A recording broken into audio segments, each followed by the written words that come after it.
araw ng, anong araw ba ngayon? Hindi ko na maalala kung anong araw ngayon. Anong araw na nga ba ngayon dito sa amin? Tuesday, kaya po tayo merong Spokes Hour. No? Ngayon po ay Martes, no? At ako po ngayon, alam nyo naman po, ay nasa dahig. Lilinawin ko po ha, hindi po ito press briefing. Kahapon po, nag-request si VP Sara na wala mo ng balita at ako'y nakiusap naman na kung po pwede, ma-broadcast ko lang yung CES Medialdea para masabi niya sa taong bayan kung paanong kalagayan ni Presidente nung siya'y bumisita kahapon. So nagawa naman po natin yan at matapos yan, ako po ay sumunod naman sa request ni VP Sara. Kaya sa mga kapatid natin sa media, no, hindi po ito press briefing, ito po yung aking regular na spokes hour na ginagawa ko tuwing Tuesday, Thursday, and Saturday. Now, hayaan niyo po kapag naman nabuo na ang defense team ay mag-uusap naman kami at lilinawin namin kung paano yung release ng impormasyon tungkol doon sa takbo ng kaso. No? Kinakailangan kasi mag-usap kung sino talaga magsasalita for the defense team at ayaw ko naman pong paghimasukan yan. So ngayon po, ito ay spokes hour. At dahil ito ay spokes hour, ako naman po ay magdi-discuss ng ilang mga legal issue na may kinalaman talaga sa pag-kidnap talaga kay dating Presidente Rodrigo Roa Duterte. Bakit ba ho sinasabi natin na kidnapping? Well, unang-una po, malinaw po na ang Rome Statute ng ICC mismo, ng International Criminal Court, ay merong proseso na nakasaad sa Article 59 kung paano aarestuhin ang isang tao na merong warrant of arrest na in-issue ng International Criminal Court. Paulit-ulit ko na pong sinabi yan dito sa Spokes Hour na hindi po pwedeng idiretso sa eroplano. Pero yun nga po ang nangyari, diniretso sa eroplano. Kinakailangan po, iharap muna siya sa isang lokal na hukuman. At yung lokal na hukuman, aalamin yung identity ng tao. Pangalawa, na alam niya yung nature of the charges against him. At pangatlo, na siya ay dapat ngang mapadala sa dahig. So ito pong prosesong ito sa lokal na hukuman ay halos kapareho na extradition. So lahat ng mga depensa na pwede mong ilabas sa extradition gaya ng kawalan ng jurisdiksyon ng hukuman na nagre-request para arestuhin yung tao ay dapat ay lidabas muna sa lokal na hukuman at antayin ang desisyon ng lokal na hukuman. Ang pinaka-importante sa akin no, sa resort sa lokal na hukuman at ito po ay Regional Trial Court. Mali po yung sinasabi ng spokesperson na DOJ ay ang competent judicial body. No? Ang judicial po, hudikatura. Ang DOJ po, ehekutibo. So mali po yung sinasabi nila na they acted as a competent judicial organ. Hukuman po yan. At ang masusunod talaga dyan, yung proseso ng extradition. Na meron naman po tayong batas na isang presidential decree kung paano ang proseso ng extradition. So dapat po masunod yan. Now, yan po ay sa perspektibo ng Philippine law na kinakailangan masigurado na ang tao na pinapareso ng ICC ay dapat nga mapadala sa ICC na nasa ibang bansa. Dahil kapag yan ay nawala na sa jurisdiction ng Pilipinas, hindi mo na mababawi yung kustudiya no, dun sa tao. Ang problema dito, may dahilan. Kaya nga nagkaroon ng ganyang provision na Article 59 ang Rome Statute of the ICC. Kasi po, yung mga naunang mga paglilitis dito sa mga tinatawag na international crimes, wala pong ganyang provision. Kaya po, noong mga panahong nakalipas, may mga pagkakataon na nagkakaroon talaga ng kidnapping para mapanagot sa katarungan yung mga wanted na gumawa ng mga international crimes gaya ni Eichmann. In fact, ang pinakasikat na kaso rito ay yung kay Eichmann nga. Si Eichmann po ay isang mataas na opisyalis ng Nazi Germany. Tapos siguro mga 15 or 20 years na matapos na ang gera, di ko lang maalala, titignan ko kung ano yung date ng Eichmann, no? Pero matagal na pong nakalipas, matapos ang pangalawang pandaigdigan, digmaan, kinidnap si Eichmann sa Argentina kung saan siya nagtatago under an assumed identity. Hindi lang siya kinidnap, tinurukan ng droga para naging unconscious, idinukot ng Mossad, linagay sa private plane at dinala sa Israel. Ito po yung nangyari ng panahong 1961. pansinin niyo po ha, napakatagal nang nakalipas matapos ang pangalawang pandaigdigang digmaan. Mga 20 years nang nakalipas or 25 years pa nga dahil 1961. No? So, ano ang ginawa ng mga abogado ni Eichmann? Well, ang sabi ng mga abogado ni Eichmann, unang-una, dapat wag dinggin ang kaso dahil nga po ito ay nakuha yung pagkatao ng defendant, ng akusado sa pamamagitan ng isang illegal na pamamaraan. At yung pagkakataon na yon, nagprotesta rin ang Argentina na nalabag ang kanyang soberenya kasi nga yung mga Mossad na nanghidap sa kanya, hindi dapat ginapit ang kanilang kapangyarihan bilang mga ahente ng Estado ng Israel sa isang dayuhang teritoryo. No? Yan po ay labag sa territorial sovereignty na itinatawag. Now, unfortunately, ang sabi ng Korte Suprema ng Israel, baliwala kung paano nakuha ang pagkatao ng isang akusado. Ang importante, mabigyan siya ng kanyang mga karapatan sa isang fair and impartial na hearing. Now, bakit hindi maa-apply ang desisyon sa Eichmann dito sa kaso ni Presidente Duterte? Unang-una, hindi naman kasi siya liniliti sa Israel. Okay?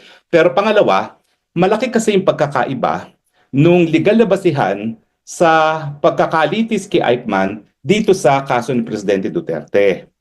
Yung pagkakalitis kay Eichmann, yan ay ang base po niyan ay yung tinatawag nating customary international law na pati Pilipinas ay sakop. At sinasabi ng customary international law na yung mga war crimes at crimes against humanity, miski wala kang lokal na batas, ay dapat maparusahan ang mga gumagawa o lumabag sa ganyang batas. At pangalawa, kahit nasaan nga yung taong yan, pwede siyang malitis. So ito, ang ginawang mga krimen ng Nazi ay nasa Europa, Germany at the rest of Europe, pero ang naglitis ay Israel. Maski na wala pang estado ng Israel nung ginawa ang krimen ng pangalawang pandaigdigang digmaan. Pangatlo, hindi yan nagpe-prescribe, kaya nga napakatagal na ng panahon nakalipas, pwede pa rin siyang litisin. Bakit ito nagkakaiba sa kaso ni Presidente Duterte? Kasi ang jurisdiction, ang nagbibigay ng legal na basihan sa kanyang paglilitis ay hindi po customary international law. Ito po ay sa pamamagitan ng isang tratado. Ito nga po yung tinatawag ng Rome Statute of the International Criminal Court. At sang-ayon po sa Rome Statute, ang kapangyarihan ng hukuman ay hindi nakabase sa customary international law, bagamat yung tratado na bumuo ng Rome Statute nga of the ICC ay nakabase rin sa customary international law. Pero yung pagpayag ng mga estado na litisin itong mga krimeneto ay dahil sila ay pumayag na kilalanin ang jurisdiction ng International Criminal Court at hindi po yan under international customary law. So importante po na dahil ang basihan ng paglilitis ng ICC ay isang tratado, importante na yung probisyon ng mga tratado pagdating sa pag-aaresto ay dapat din nasunod. At dyan po pumapasok yung Article 59 ng ICC Rome Statute na nagsasabi na dapat talaga dadaan yan sa lokal na hukuman, aakto para siyang request for extradition, sisiguraduhin hindi lang yung pagkatao ng nais na ipa-extradite, kung hindi importante na masiguro na yung kanyang mga karapatan ay rinirespeto ng bansang humihingi sa kanya o di naman kaya yung hukuman humihingi sa kanya at yung karapatan ng tao mismo sa lokal na batas ay pinoprotektahan din. Kaya nga po yung Eichmann, hindi pa po pwedeng maging president, no? Hindi po pwedeng maging legal na basihan kapag ang tao ay kinidnap. Meaning, pag hindi dumaan sa proseso ng ICC.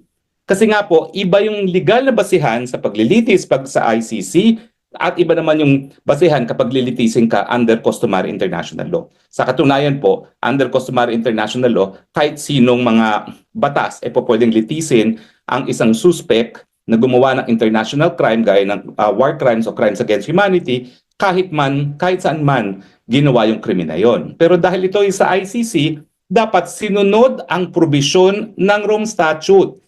Dapat sinunod yung pagharap kay PRRD sa lokal na hukuman. Dahil ang dahilan nga na may probisyon na ganyan para maiwasan yung mga illegal na pamamaraan. Para mahuli ang isang nasasakdal sa ICC at madala sa harap ng hukuman. So ang Article 59 mismo ay nagsasabi na kinikilala nila na mali ang kidnapping para maging basihan ng jurisdiksyon ng hukuman sa pagkatao ng nasasakdal. Ang tanong ngayon, gaya na sa kaso ng Eichmann, kung mali ba yung pamamaraan ng pagkakaroon ng jurisdiksyon sa pagkatao at pag-aresto sa isang nasasakdal, yan ba'y dahilan para mawalan din ng jurisdiksyon ng hukuman? Well, ang sabi nga po ng Eichmann, hindi. Pero meron pong isang decision ngayon ang ating Constitutional Court of South Africa dun sa kaso ng Ibrahim versus Minister na nagsasabi na kapag illegal ang pamamaraan kung paano nakuha o nahuli ang isang akusado maski pa siya ay inaakusa ng paggagawa ng pinaka-karumal-dumal na krimen laban sa international law, yan ay dahilan para mawalan ng jurisdiksyon ang hukuman. Ngayon, anong gagamiting desisyon? Kasi sa international law, lahat naman yung mga desisyon ng mga tribunals, yan ay po pwedeng maging subsidiary source of international law. Subsidiary meaning secondary source, hindi siya primary source. Pero po pwede siyang gamitin bilang ebidensya kung ano yung customary law na nag-a-apply. So, anong gagamitin nila?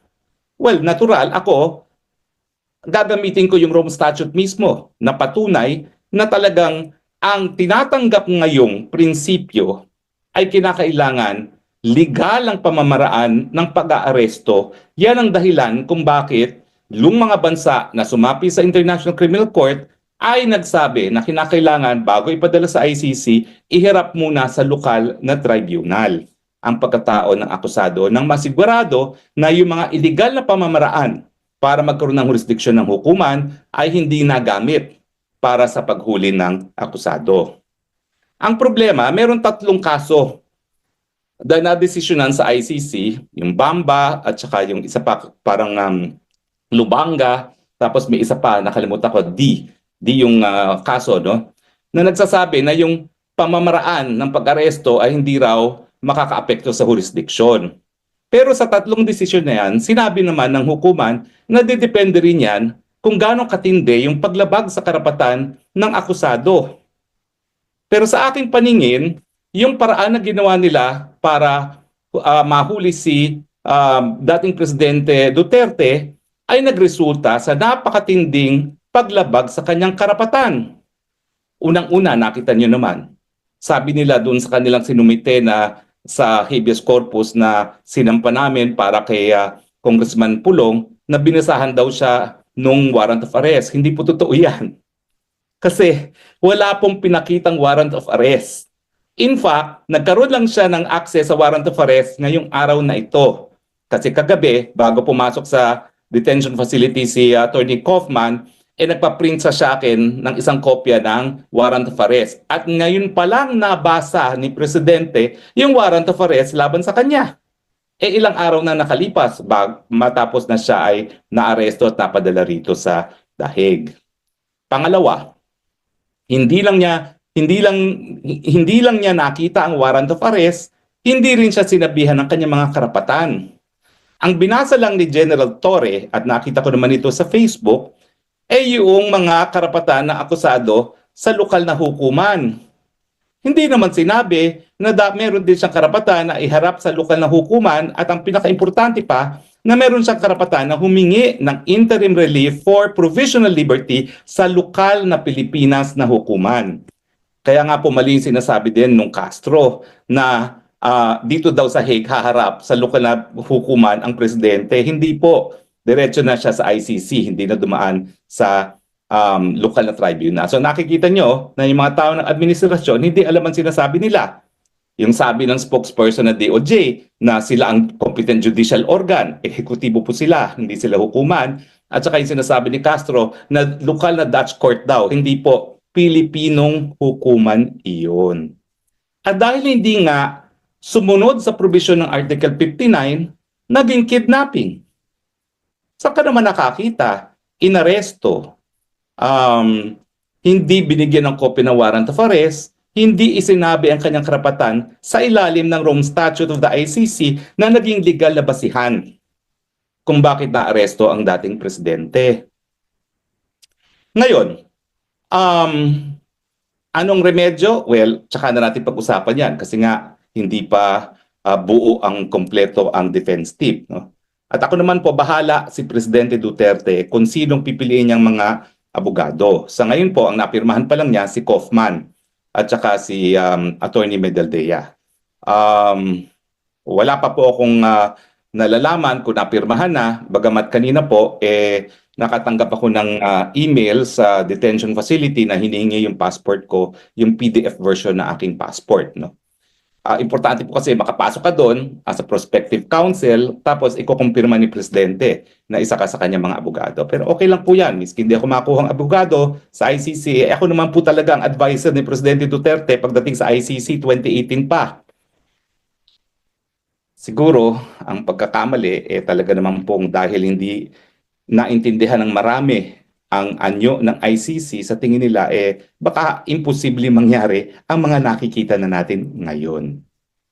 Yan po ang katotohanan. Pero as much as I could, in-explain ko naman po kay Presidente Duterte as early as 2018 kung ano yung proseso at kung bakit may posibleng umusad yung kaso sa ICC, bagamat hindi sa ganitong pamamaraan. Dahil sa tingin ko nga po, pati yung provision ng Rome Statute ay nalabag.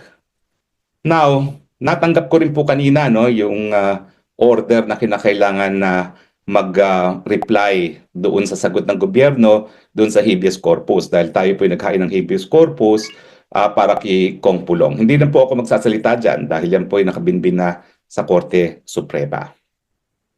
Pero ang isang issue doon ay paano ka pa mag-habeas corpus na wala na sa jurisdiction ng Pilipinas.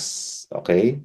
Sa akin po ay sasagutin po natin yan sa ating pleading. Pero dahil nga po yan ay kabinbin, hindi ko na muna po sasagutin sa ngayon. Now, paumanhin po dahil nga po meron ng at least 3 miyembro ng panel ng defense team pero 2 pa lang ang kinikilala ni Presidente Duterte, hayaan muna po nating matapos si proseso. Ulitin ko po, bahala po si Presidente Duterte kung siya ay pipirma na ako'y isa sa counsels niya. Pero wala pong makatatanggi. Pati po si E.S. Medialdea, si Senator Bongo, nung kami magkasama pa ni Presidente Duterte, maraming pagkakataon po na ako'y nagkaroon ng formal na briefing sa kanya sa ICC. Okay? Kaya po, hindi sinungaling ako, hindi po kasinungalingan yan na ako'y abogado talaga ni Presidente Duterte sa ICC dahil yung pagbibigay ng advice sa kanya ng briefing ko anong ICC, naging kliyente ko talaga ang Presidente Duterte. Okay? So, wala pong pagkakamali doon sa sinabi ko na ako ay talaga ay abogado ng Presidente Duterte pagdating sa ICC matters. Matagal ko po siyang binigyan ng mga advice tungkol sa ICC. So ano ngayon ang mangyayari? Well, hayaan na muna natin sa defense team yan. Pero ako, nalulungkot lang ako. Kasi sa totoo lang po, isa ako nagsulong na tayo maging miyembro ng International Criminal Court.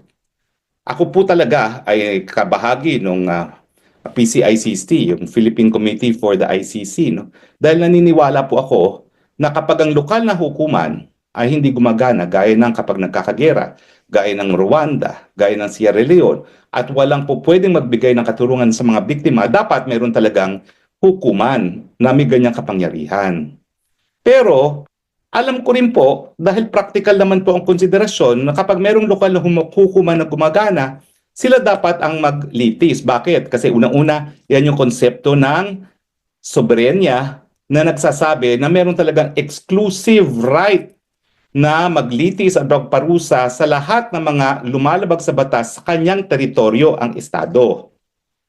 At nung ang mga bansa naman ay naging kasapi ng ICC, wala naman nagsabi na sinusurrender na namin ang soberenya. Lahat sila ay nagsabi na okay, papayag kami na lumitis ang ICC sa mga krimeneto provided unang-una, merong jurisdiksyon ang korte doon sa kaso sa pamamagitan ng bansa na pagpayag o pumayag na magkaroon ng jurisdiksyon ang ICC. At kasama dito sa pagpayag sa jurisdiksyon ay yung pagkakasunduan din ng lahat ng mga bansa na po pwede rin silang bumitiw sa kanilang pagiging miyembro at ang kanilang pagtutulungan ay hanggang 1 taon lamang matapos na mag-deposit ng instrument of withdrawal. At ang issue nga po ng jurisdiction na matagal ko na rin sinasabi, miski hindi pa tayo recognized as Council for President Duterte's ICC, ay sinimulan nila ang preliminary investigation ng kaso sa pangalawang taon na matapos tayo magbitiw. Hindi naman kasi po pwede na ang jurisdiction ng korte dahil pumayag ang Estado, provided ang Estado ay po pwedeng umalis, na forever, palibasa naging miyembro ang isang bansa ng ICC, forever na siya na magbibigay ng jurisdiction sa ICC. Hindi po. Kasi nga po, babalik tayo doon sa anong legal na basihan ng jurisdiction ng ICC. Tratado po, hindi customary international law. Ang customary international law, forever. Pero ito po, ang jurisdiction ay by treaty at sinabi nila makikipagtulungan kami habang kami membro at hanggang 1 taon matapos kami magbitiw sa aming pagiging membro. So dapat po masunod yung tratado kasi yung pagpayag naman ng hukuman, ng pagpayag ng mga estado sa jurisdiction ng hukuman ang basihan kung bakit siya nabuo at nagkaroon ng kapangyarihan na mayroon siya. At kampante naman po ako na kung sino man talagang tumayong mga abogado ni Presidente Duterte, yung kanyang pagiging illegal na pag-aaresto sa kanya at yung kawalan ng jurisdiction dahil pangalawang taon nang bago nagsimula ng preliminary investigation ang prosecutor ay ilalabas nilang depensa sa tamang panahon. At ito naman po ay hindi rin bago. Matagal ko na pong inulit-ulit ito sa aking mga columns sa Philippine Star at siyempre dito sa ating Spokes Hour. Now, ang tanong talaga ngayon, at ito ay magtatapos na ako dahil parang nagle-lecture na ako sa law school muli. Ano ba ang mas mabuting ruling? Yung para ikaw ay makamit ang katarungan para sa biktima ng pinakakarumal-dumal na krimen sa daigdig, ay lalabag ka rin sa karapatan ng pantao ng mga di umano'y nagkasala, or siguraduhin na ang karapatan ng lahat ay narespeto para magkaroon ng tunay na katarungan. Sumasang-ayon po ako sa Constitutional Court ng South Africa. Hindi po pwedeng ituwid ang pagkakamali sa pamamagitan ng isa na namang pagkakamali. Maraming salamat po sa inyong patuloy na pagtangkilik sa Spokes Hour. Galing po dito sa Dahig, ito po yung spokesbayan nagsasabing, I love you Philippines, you're the only country that I have, you're the only country that I love. God bless the Philippines.